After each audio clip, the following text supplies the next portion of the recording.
Buenos días. La clase de hoy la vamos a destinar para ver la obra de dos grandes arquitectos de la Argentina que han marcado toda la evolución de la arquitectura en la Argentina durante la década básicamente desde los años 50 del siglo pasado, y que han tenido un gran compromiso por la producción de la arquitectura. Vamos a comenzar con la obra del gran arquitecto Clorindo Testa, que señala una particular visión sobre la arquitectura, ya que Clorindo Testa fue un muy reconocido artista plástico, un dibujante eximio, un artista en todas sus letras, y además un arquitecto. Entonces, el analizar su obra viene muy bien para establecer cuáles son los límites entre una obra de arquitectura y una obra artística, para establecer los límites entre lo que es el arte y lo que es la ciencia, y para analizar también cuáles son esos límites entre las artes plásticas.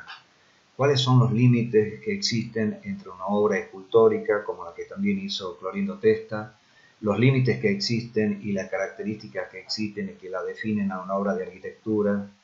¿Cuáles son los límites entre una obra de pintura y una visión o una idea dibujada? ¿Hasta qué punto esa responsabilidad social, esa responsabilidad ante un comitente es la que nosotros nos debemos, y hasta qué punto es la responsabilidad con uno mismo, ¿no? Con la responsabilidad de hacer una obra de acuerdo a la idea y al motivo que tiene un determinado arquitecto. Bueno, Clorindo nace en 1923 y muere en el 2003.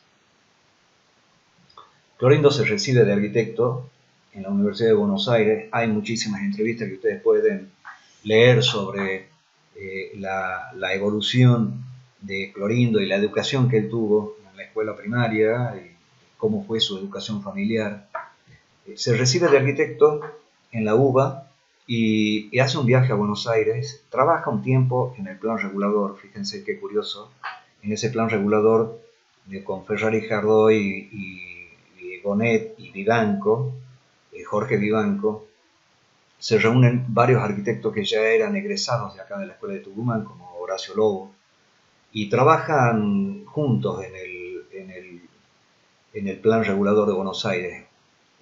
Horacio tuvo una participación destacada. Él se quedó a vivir en Buenos Aires unos años, luego regresa a Tucumán y trabajaban juntos con Clorindo en ese plan.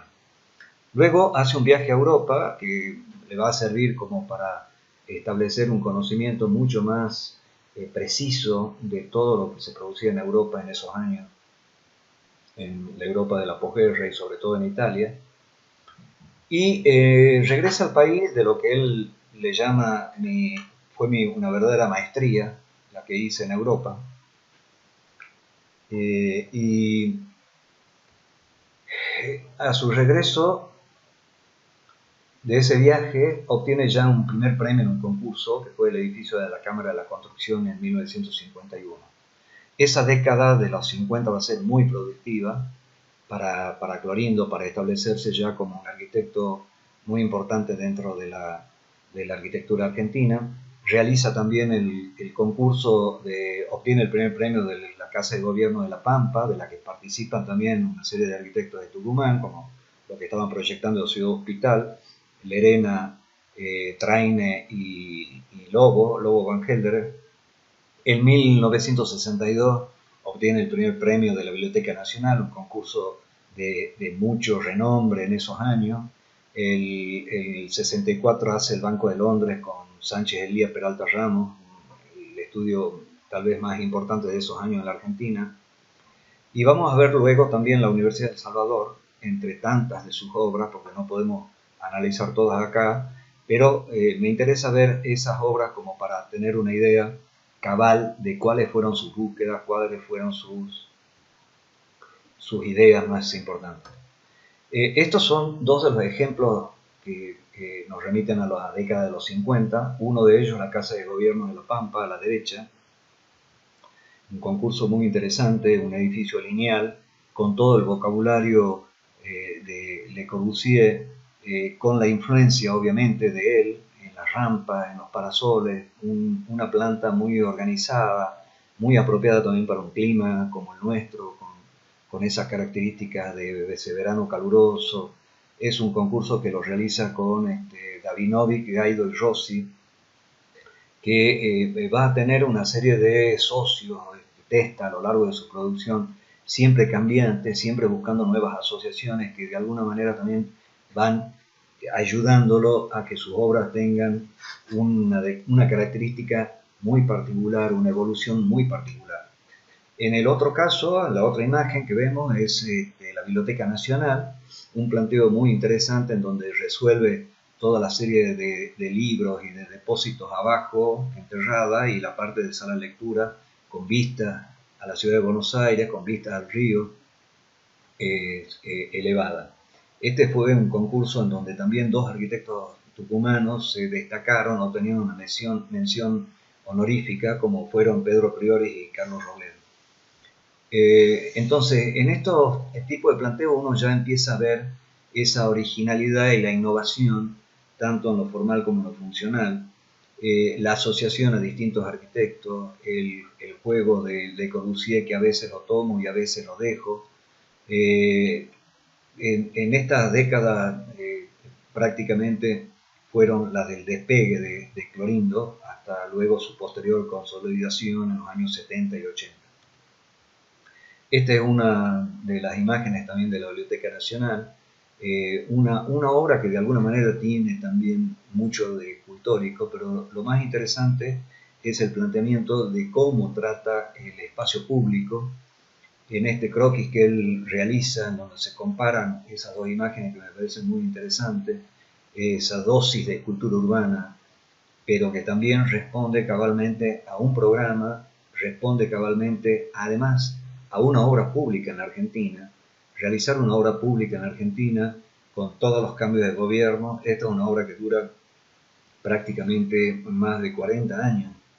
Entonces, sostener un equipo de trabajo, una evolución también intelectual, uno va pensando y va cambiando con el tiempo. Sin embargo, esta es una obra que se mantiene de alguna manera fiel a esa idea originaria, a esa idea embrionaria que magníficamente Clorindo la dibuja en este croquis, haciendo una mancha de todo lo que significaba el edificio anclado al suelo, y luego en amarillo y verde cómo el espacio público flota por abajo, pasa por debajo del edificio y demás. Es decir que Clorindo comienza con una obra muy ortodoxa, en el sentido de tomar esas ideas del movimiento moderno, de tomar esas ideas de Le Corbusier, y luego las va transformando, se va despegando de esos patrones, de esos principios, obviamente que siempre trabajando con ese brutalismo muy pesado, de utilizar ese material, el hormigón, de una manera muy tectónica.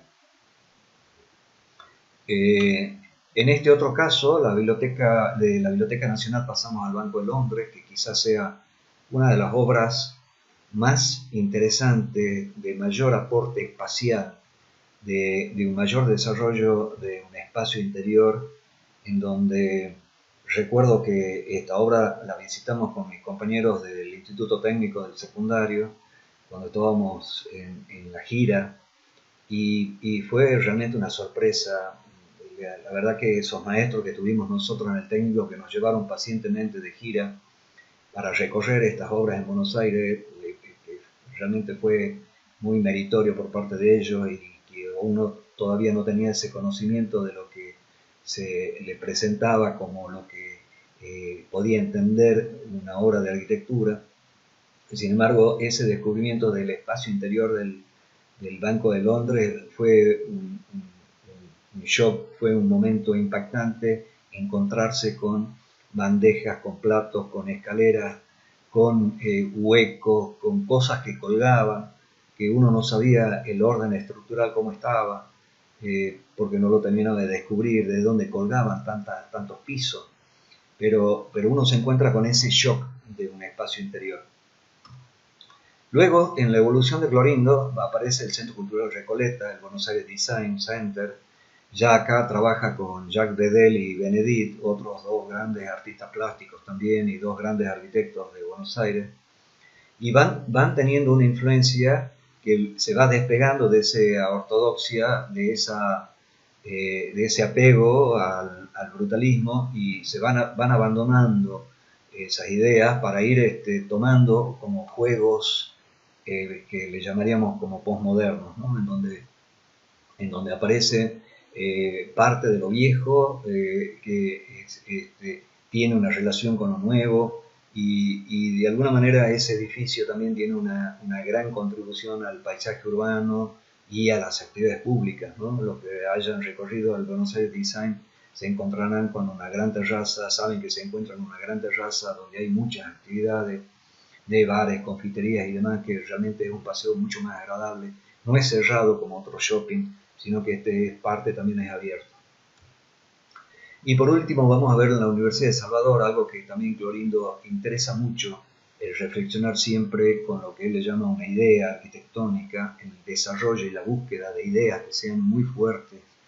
Y en este caso de esta universidad que está enfrentada al Río de la Plata, lo que dice Clorindo incluso en varias de sus entrevistas, habla de una especie de edificio que mire al río, pero que a su vez sea posible subirse a él. Es como un gran paseo, es como un gran mirador al río, es como una montaña que mira al río. Y eso es lo que de alguna manera deja entrever en estos croquis hermosísimos, con mucha simpleza, con mucha síntesis, aparecen esas rampas, esos caminos que llevan a este mirador para contemplar el río. Y el edificio básicamente es eso, es una gran montaña verde, se ve acá el mirador desde arriba, en donde envuelve con un gran caparazón los distintos espacios. En algunos casos son aulas, en otros casos oficinas. Acá vemos, esta es la idea de ese gran auditorio, en donde esa misma rampa que sirve para ingresar al auditorio, uno puede seguir subiendo y va a mirar al río. La mirada al río, la subida a la cubierta, es una idea permanente también en Testa, en una de sus casas que hace, en Pinamar. También hace ese paseo, esa mirar al mar, mirar a la ciudad, y él lo justifica diciendo, aunque no subamos todos los días, pero el solo hecho de saber que lo podemos hacer, ya con eso me deja tranquilo. Y tal vez subamos con mi mujer a ver esa maravillosa vista una vez al año, pero esa vez vale la pena. Entonces, es muy interesante reflexionar, repasar las obras de Testa, ver sus edificios en altura, ver cómo organiza el programa arquitectónico en varios de esos proyectos, ver cómo organiza lo que es un balcón, ver cómo organiza lo que son los espacios abiertos, cómo organiza una fachada. Esa idea es muy interesante que ustedes la puedan desarrollar y la puedan estudiar y aplicar. Esta es una exposición que se hizo, que la pude visitar en el año 2018, con las obras de Testa en maqueta, y en un paralelo muy interesante con una especie de diálogo, encuentros, contrastes y miradas complementarias de dos de estos grandes arquitectos, Mario Roberto Álvarez y Clorindo Testa. Esto es lo que tenemos para hoy. Luego vamos a continuar con la clase 4. Muchas gracias.